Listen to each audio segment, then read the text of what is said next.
मैं देख रहा हूं तू सुबह जल्दी उठता है, घड़ी की तरफ भागता है, मोबाइल को पकड़ता है, सूचनाओं में डूब जाता है। तेरा दिन शुरू होता है पर मेरे बिना। तू दौड़ रहा है, लेकिन तू दौड़ किसकी ओर रहा है? तेरी योजना पूरी है, अलार्म से लेकर लंच, मीटिंग से लेकर पोस्ट, लेकिन उसमें मेरा कोई स्थान नहीं है। तू कहता है, प्रभु मेरे पास समय नहीं है, पर मैं कहता हूं, बेटा तू मेरे बिना समय में ही खो गया है। मत्ती 6:33 में मैंने कहा है, परंतु पहले तुम उसके राज्य और उसके धर्म की खोज करो तो ये सब वस्तुएं तुम्हें मिल जाएंगी। पर तू उल्टा करता है, पहले सब वस्तुएं, फिर शायद कभी राज्य की खोज। तू मुझे केवल तब याद करता है जब कुछ टूटता है, जब शरीर बीमार होता है, जब संबंध बिखरते हैं। क्या मैं तेरे जीवन का आरंभ नहीं हूं? क्या मैंने ही तुझे नहीं जगाया आज? तेरे जीवन की हर सांस, तेरे दिल की हर धड़कन मेरा उपहार है, पर तू मुझे उपहार नहीं, रुकावट मानता है।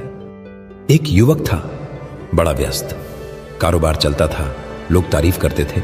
उसने मुझसे कहा, प्रभु जब मैं सेटल हो जाऊंगा तब मैं आपकी सेवा करूंगा। पर मैंने कहा, बेटा अगर तू मेरे बिना सेटल हुआ तो तू बाहर से समृद्ध और भीतर से सूखा रहेगा। वर्ष बीत गए, उसका व्यापार बढ़ा, पर आत्मा मुरझा गई। एक दिन उसने कहा, प्रभु मैं थक गया हूं, सब कुछ है पर शांति नहीं है। और मैंने बस इतना कहा, मैं तो शुरुआत में ही तेरे साथ होना चाहता था। प्रकाशित वाक्य 3:20 में मैंने कहा है, देख मैं द्वार पर खड़ा हुआ खटखटाता हूं, यदि कोई मेरी आवाज सुनकर द्वार खोलेगा तो मैं उसके पास भीतर आऊंगा और उसके साथ भोजन करूंगा और वह मेरे साथ। मैं खड़ा हूं तेरे जीवन के दरवाजे पर तू सुन नहीं रहा, क्योंकि तेरे कान दुनिया की आवाजों में भरे हैं। मैं देखता हूं तेरे मोबाइल पर सुबह की पहली रोशनी गिरती है। तू नोटिफिकेशंस खोलता है पर आशीषों को बंद कर देता है। तू काम में व्यस्त है पर आत्मा में खोखला। क्या यही वो जीवन है जो मैंने तेरे लिए चुना था? क्या तू जी रहा है या बस समय काट रहा है?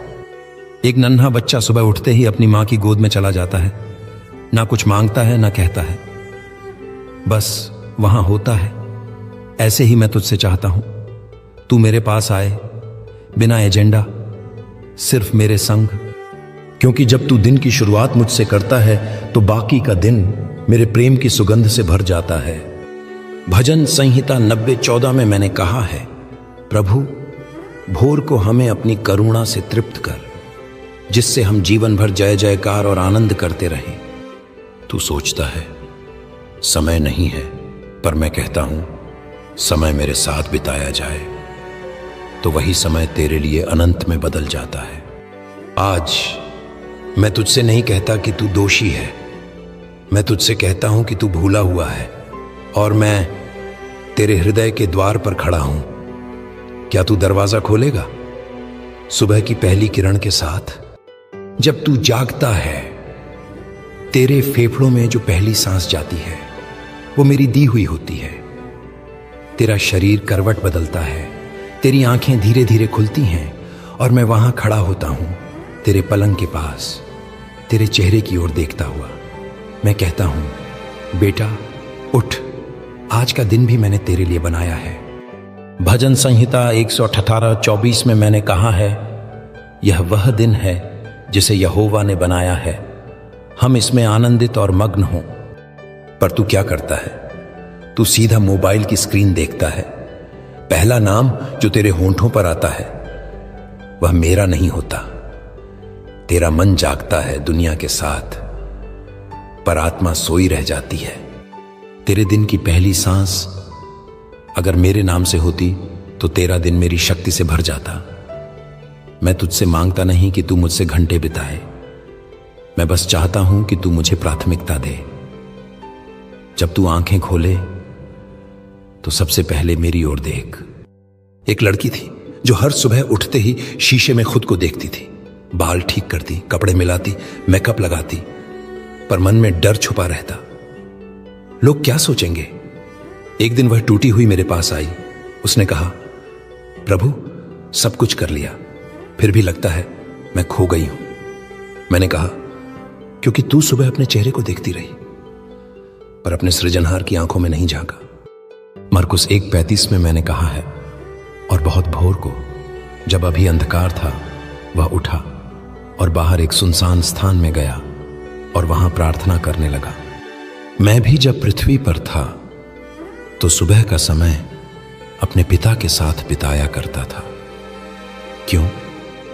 क्योंकि मैं जानता था अगर दिन का आरंभ स्वर्ग से हो तो धरती पर चलना आसान होता है। आज तुझसे भी वही बुलावा है। नहीं, कोई धार्मिक अनुष्ठान नहीं, बस एक सरल आदत। सुबह जागो और मेरा नाम लो। भजन संहिता 5:3 में मैंने कहा है, हे यहोवा, भोर को तू मेरी वाणी सुनेगा, भोर को मैं तुझसे प्रार्थना करूंगा और तुझ की बाट जोहूंगा। एक बच्चा सुबह उठते ही अपनी मां की गोद में चला जाता है। वो कुछ नहीं कहता, बस उसके सीने से लग जाता है, क्या तू मेरी गोद में आ सकता है? क्या तू मेरी उपस्थिति में सुबह की शुरुआत कर सकता है? तू जो भी कार्य करता है उसका फल तब तक अस्थायी रहेगा जब तक तू उसे मेरी उपस्थिति में नहीं लाता। तू कहता है, प्रभु मेरे पास वक्त नहीं है। मैं कहता हूं, बेटा तू वक्त नहीं बना रहा, इसलिए सब बिखर रहा है। अभी रुक जा, आंखें बंद कर और बस इतना कह, यीशु आज का दिन तेरे नाम। देख, कुछ बदला। तेरा मन स्थिर हुआ, तेरा हृदय हल्का हुआ, तेरी आत्मा ने पहचान लिया कौन तेरे साथ है। नीति वचन 3:6 में मैंने कहा है, तू अपनी सारी बातों में उसी को स्मरण रख, तब वह तेरे मार्गों को सीधा करेगा। कल सुबह तू मेरी ओर पहले देखेगा या फिर वहीं पुरानी दौड़ शुरू करेगा? मैं देखता हूं तू दिन भर पढ़ता है, सूचनाएं, खबरें, आंकड़े, मीम्स, टिप्पणियां। तेरे हाथ में मोबाइल है पर तेरे हृदय में मेरा वचन नहीं। तेरा मन भरा हुआ दिखता है पर मैं जानता हूं वो भूखा है। आमोस 8:11 में मैंने कहा है, यहोवा प्रभु की यह वाणी है, देखो वे दिन आते हैं जब मैं पृथ्वी पर भूख भेजूंगा, न रोटी की भूख न पानी की प्यास, परंतु यहोवा के वचनों को सुनने की भूख। और वही भूख मैं आज देख रहा हूं तेरे अंदर। तू सोने से पहले स्क्रीन देखता है, जगने के बाद फिर वही करता है। पर क्या तू जानता है, हर बार जब तू मेरा वचन नहीं पढ़ता, तेरी आत्मा थोड़ा और कमजोर हो जाती है। एक युवक था, बड़ा ही बुद्धिमान, हर विषय में अपडेटेड, राजनीति, व्यापार, तकनीक। पर जब जीवन में तूफान आया तो वह टूट गया। उसने कहा, मुझे तो सब मालूम था पर फिर भी मैं गिर गया। मैंने कहा, क्योंकि तूने बुद्धि ली पर जड़ नहीं डाली, और जड़ सिर्फ मेरे वचन से लगती है। मत्ती 7:24-25 में मैंने कहा है, जो कोई मेरी ये बातें सुनकर उन पर चलता है वह उस बुद्धिमान पुरुष के समान है जिसने अपना घर चट्टान पर बनाया। और वर्षा हुई और बाढ़ आई और आंधियां चलीं और उस घर पर टकराईं, पर वह नहीं गिरा क्योंकि उसकी नींव चट्टान पर डाली गई थी। तेरा घर किस पर बना है? इंस्टेंट ज्ञान या अनंत वचन? कल्पना कर, एक व्यक्ति रेगिस्तान में चल रहा है, हाथ में नकली फल हैं, रंगीन, चमकदार, पर काटने पर स्वादहीन। उसे असली भोजन की जरूरत है पर वह दिखावे के स्वाद से बहलता रहता है। क्या तू भी यही कर रहा है? भजन संहिता 119:105 में मैंने कहा है, तेरा वचन मेरे पांव के लिए दीपक है और मेरे मार्ग के लिए उजियाला। तू सोचता है मैं हर रोज वचन नहीं पढ़ सकता। मैं कहता हूं, तू हर रोज सांस लेता है, तू हर रोज खाता है, तो फिर तू हर रोज आत्मा को क्यों भूखा छोड़ता है? रुक जा, क्या आज तूने मेरा वचन पढ़ा? तू जिसे वचन कहता है वह सिर्फ किताब नहीं, वह मैं हूं। यूहन्ना 1:14 में मैंने कहा है, आदि में वचन था और वचन परमेश्वर के साथ था और वचन ही परमेश्वर था और वचन देहधारी हुआ और हमारे बीच में वास किया। हर बार जब तू मेरा वचन पढ़ता है तू मुझसे बात करता है। तेरे मन के प्रश्नों का उत्तर वही है, तेरे डर का समाधान वही है, तेरे संबंधों की शांति वही है। क्या तू उस वचन को सुनेगा जो तुझ में जीवन भरने आया है?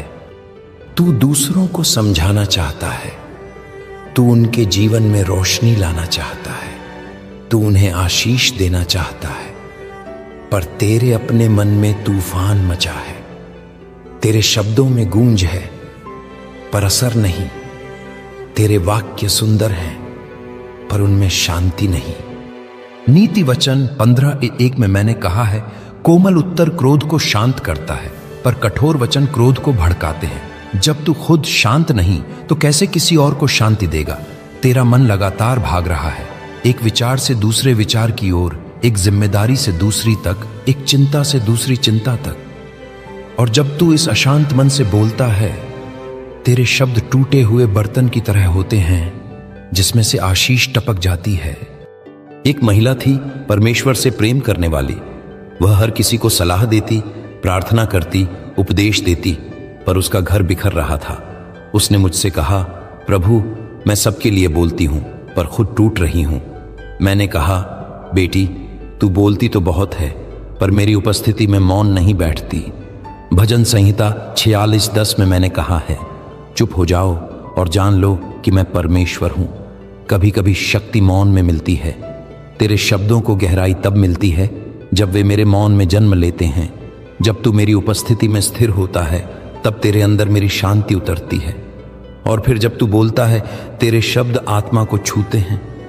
कल्पना कर, एक तालाब जिसकी सतह स्थिर हो, उस पर गिरती हर बूंद स्पष्ट लहरें पैदा करती है। अब सोच, वही तालाब अगर तूफानी हो तो कोई भी बूंद उसमें खो जाती है। तेरा मन कौन सा है? फिलिप्पियों 4:6-7 में मैंने कहा है, किसी भी बात की चिंता मत करो, परंतु हर बात में प्रार्थना और विनती के द्वारा धन्यवाद के साथ अपनी मांगें परमेश्वर को बताओ। तब परमेश्वर की शांति जो सारी समझ से परे है तुम्हारे हृदयों और विचारों की रक्षा करेगी मसीह यीशु में। अभी रुक जा, आंखें बंद कर और बस कह, प्रभु मैं सुनने आया हूं। तेरा मन थोड़ा स्थिर हुआ ना? देख, यहीं से शक्ति शुरू होती है। तेरा शब्द तब आशीष बनता है जब उसका स्रोत मेरी शांति होती है। यशायाह 50:4 में मैंने कहा है, प्रभु यहोवा ने मुझे शिष्यों की सी जिह्वा दी है कि मैं थके हुओं को वचन के द्वारा संभाल सकूं। वह प्रति भोर मुझे जगाता है, वह मेरे कान को सुनने वालों की नाई खोलता है। क्या तू हर दिन सुबह अपने कान खोलता है या फिर सिर्फ बोलता ही रहता है? अगर तू सिर्फ बोलता रहा और कभी सुना नहीं तो तेरे शब्द जल्द ही खाली हो जाएंगे। तू मुझे याद करता है, लेकिन सिर्फ जब तुझे जरूरत होती है। तेरी प्रार्थना अब संवाद नहीं रही, एक चेकलिस्ट बन गई है। हे प्रभु ये कर दे, हे प्रभु उस बीमारी से बचा ले, हे प्रभु मुझे नौकरी दिला दे। और फिर तू उठ जाता है, बिना रुके, बिना सुने, बिना मुझे देखे। मत्ती 6:7 में मैंने कहा है, और जब तुम प्रार्थना करो तो अन्य जातियों की नाई बकवाद न करना, क्योंकि वे समझते हैं कि बहुत बोलने से उनकी सुनी जाएगी। पर मैं कोई मशीन नहीं जो आदेश पर काम करे। मैं तेरा परम प्रिय हूं, तेरा सृजनहार, तेरे दिल की गहराइयों का साथी। क्या तू जानता है कि मुझे तुझसे बातचीत करनी है? मैं चाहता हूं कि तू मुझे सुने, पर मैं भी चाहता हूं कि तू मेरी सुनने आए। एक युवक था जो रोज मेरे पास आता था। वह कहता, प्रभु मुझे यह चाहिए, वह चाहिए, और फिर तुरंत चला जाता। एक दिन मैंने उससे कहा, बेटा आज कुछ मत मांग, बस बैठ और मेरी आंखों में देख। वह चुप हो गया। पहली बार उसने मेरा प्रेम महसूस किया। वह रो पड़ा और बोला, प्रभु मैं सिर्फ मांगता रहा, पर कभी जाना ही नहीं कि तू मेरे साथ कितना समय बिताना चाहता है। भजन संहिता 27:8 में मैंने कहा है, जब तूने कहा मेरे दर्शन करो, तब मेरे मन ने तुझसे कहा, हे यहोवा मैं तेरे दर्शन करूंगा।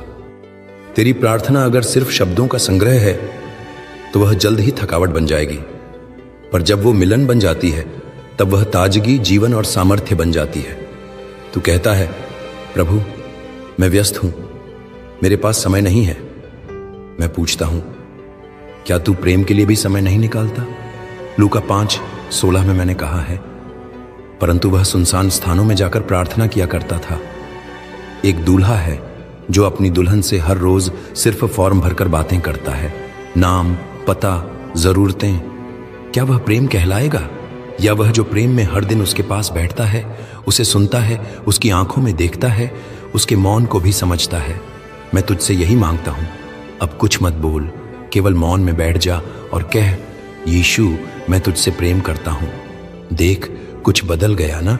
तेरा हृदय खुला, तेरी आत्मा रो पड़ी, क्योंकि तू मेरे साथ नहीं, मेरे भीतर बैठा। रोमियो 8:26 में मैंने कहा है, इसी रीति से आत्मा भी हमारी दुर्बलता में सहायता करता है, क्योंकि हम नहीं जानते कि जैसे चाहिए वैसे क्या प्रार्थना करें, परंतु आत्मा आप ही ऐसी आहों से जो कहीं नहीं जा सकती हमारे लिए विनती करता है। अब तुझसे मेरा सवाल है, क्या तू कल भी मुझसे सिर्फ मांगेगा या फिर बैठकर मेरा हाथ थामेगा? मैं देखता हूं तू सेवा कर रहा है, तू दूसरों के लिए दौड़ रहा है, बीमारों के लिए प्रार्थना, भूखों को खाना, टूटे हुए रिश्तों की सलाह। तू दूसरों को मेरा प्रेम दिखा रहा है, लेकिन तेरे अपने भीतर शांति नहीं। गलातियों 6:9 में मैंने कहा है, हम भलाई करना न छोड़ें, क्योंकि यदि हम ढीले ना हों तो ठीक समय पर कटनी काटेंगे। पर सच ये है, कई बार तू थक चुका है, पर तू मान नहीं रहा, क्योंकि तू सोचता है मैं तो प्रभु के लिए कर रहा हूं, कैसे रुक जाऊं। एक कुआं था, गहरा, मीठा और हर समय पानी देने वाला। लोग दूर दूर से आते, उसके जल से तृप्त होते, लेकिन एक दिन वो सूख गया। लोगों ने चिल्लाया, कुएं तू कैसे सूख सकता है? कुएं ने जवाब दिया, क्योंकि मैं सबको देता रहा पर खुद को कभी नहीं भरवाया। क्या तू भी वही कर रहा है? मरकुस 6:31 में मैंने कहा है, तब उसने उनसे कहा, तुम आप अलग किसी सुनसान जगह में चलो और थोड़ा विश्राम करो, क्योंकि आने जाने वालों की भीड़ के कारण उन्हें खाने का भी अवसर नहीं मिलता था। तू सोचता है सेवा में रुकना आत्मिक कमजोरी है, पर मैं कहता हूं रुके बिना सेवा करना आत्मा की हानि है। एक सेवक था, हर दिन प्रचार करता, लोगों से मिलता, रात रात जागता। एक दिन वह टूट गया। उसने कहा, प्रभु मैं तेरे लिए सब कर रहा था, फिर भी अंदर खालीपन क्यों है? मैंने उत्तर दिया, बेटा तू मेरे लिए बहुत कुछ कर रहा था, लेकिन मेरे साथ कुछ भी नहीं कर रहा था। यूहन्ना 15:5 में मैंने कहा है, मैं दाखलता हूं, तुम डालियां हो। जो मुझ में बना रहता है और मैं उसमें, वही बहुत फल लाता है, क्योंकि मुझसे अलग होकर तुम कुछ भी नहीं कर सकते। अपने कामों की सूची अपने सामने रख, अब सोच इनमें से कौन कौन सी बातें मेरे साथ मिलकर की गई। क्या कोई बात नहीं मिली? तो फिर तेरी आत्मा क्यों ना थकी हो?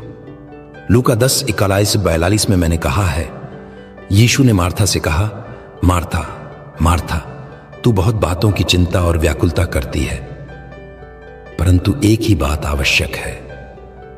वो एक बात क्या है? मेरे चरणों पर बैठना। तू मुझ में तब तक शक्ति नहीं पाएगा जब तक तू मेरी उपस्थिति में विश्राम नहीं करेगा। क्या तू अब भी दौड़ते रहेगा या आज मेरे चरणों पर आकर शांत होगा? तेरा परिवार, तेरी पत्नी, तेरे बच्चे, तेरे माता पिता, वे तुझसे उपदेश नहीं चाहते, वे तुझ में मेरा जीवन जीता हुआ देखना चाहते हैं। मत्ती 5:16 में मैंने कहा है, उसी प्रकार तुम्हारा प्रकाश लोगों के सामने चमके, कि वे तुम्हारे अच्छे कामों को देखकर तुम्हारे स्वर्गीय पिता की महिमा करें। परंतु तू उपदेश देता है पर भीतर कड़वाहट रखता है। तू बाइबल उद्धृत करता है पर क्रोध से जवाब देता है। तू सेवा करता है पर अपनों को समय नहीं देता। एक बच्चा था, वह अपने पिता को हर रविवार चर्च में देखता था, हाथ उठाकर आराधना करते हुए, दूसरों को वचन सिखाते हुए, पर घर आते ही वही पिता उस बच्चे की मां पर चिल्लाता था, फोन में झूठ बोलता था और देर रात तक सब कुछ करता था, बस प्रार्थना नहीं। एक रात बच्चे ने मेरी ओर देखा और बोला, प्रभु क्या तू भी दिखावे जैसा है? उसका दिल टूट गया। याकूब 1:22 में मैंने कहा है, पर वचन के केवल सुनने वाले ही न बनो, वरन उस पर चलने वाले बनो, नहीं तो तुम अपने आप को धोखा देते हो। तू दूसरों को सिखाने के लिए जल रहा है, पर अपने घर को रोशनी नहीं दे रहा। तेरे बच्चे तुझे देखकर परमेश्वर को पहचानते हैं या फिर तुझसे परमेश्वर से दूर हो जाते हैं। 1 तीमुथियुस 5:8 में मैंने कहा है, यदि कोई अपनों की, विशेषकर अपने घराने की चिंता नहीं करता तो उसने विश्वास का इनकार किया और अविश्वासी से भी बुरा बन गया है। कल्पना कर, एक दिया जो बाहर की राह को रोशन कर रहा है पर अपने घर में अंधकार है। क्या वह दिया सफल है? तू कहता है, प्रभु मैं तो तेरे लिए प्रचार करता हूं। मैं कहता हूं, क्या तू अपने बच्चों के लिए दयालु है? क्या तू अपनी पत्नी के लिए धैर्यवान है? क्या तू अपने माता पिता के लिए आदर से भरा है? इफिसियों 4:2 में मैंने कहा है, सब प्रकार की नम्रता और कोमलता के साथ धीरज धरकर प्रेम में एक दूसरे की सहनशीलता दिखाओ। तू प्रचार में कितना समय देता है और तेरे परिवार को कितना समय देता है? क्या तेरी दिनचर्या में मेरे साथ का समय है पर अपनों के साथ प्रेम का समय नहीं? तेरा परिवार तुझसे पूर्णता नहीं चाहता, बस सच्चाई चाहता है। वे तेरे साथ मेरे स्वरूप को देखना चाहते हैं।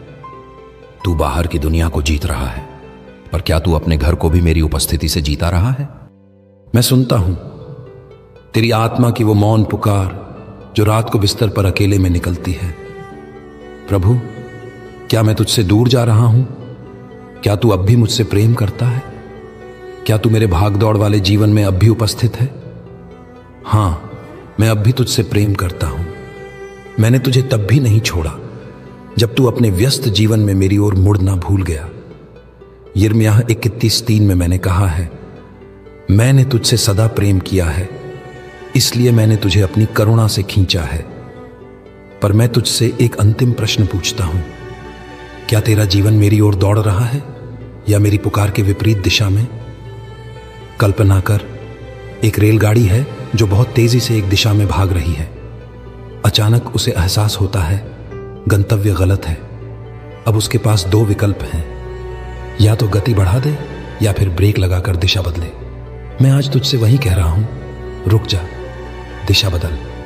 लूका 15:20 में मैंने कहा है, वह उठा और अपने पिता के पास चला। वह अभी दूर ही था कि उसके पिता ने उसे देखा और तरस खाया, दौड़कर गले लगा लिया और बहुत चूमा। मैं दौड़ने वाला परमेश्वर हूं। मैं प्रतीक्षा नहीं करता, मैं झिझकता नहीं। मैं उस पुत्र की तरह तुझे दौड़कर गले लगाने को तैयार हूं जो लौटने को तैयार है।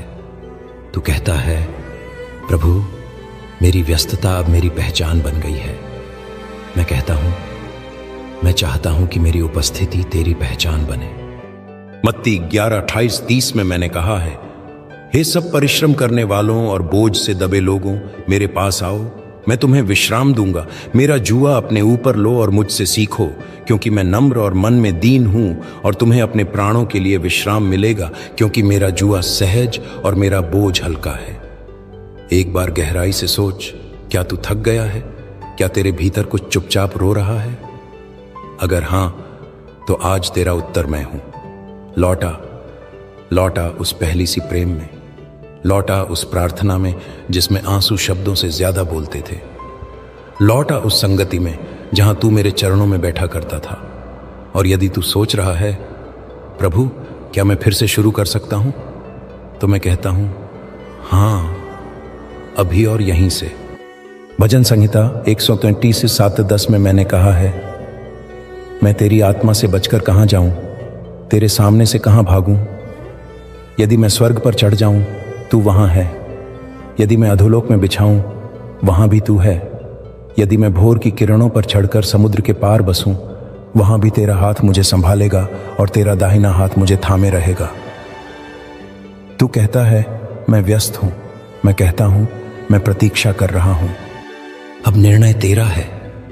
क्या तू उन 7 आदतों को अपनाएगा जो तुझे व्यस्त जीवन में भी मेरे समीप लाती हैं, या फिर तू उसी दिशा में दौड़ता रहेगा जहां अंत में केवल खालीपन है? यह थी मेरी आत्मा की पुकार, तेरे लिए, तेरे घर के लिए और तेरे अनंत भविष्य के लिए।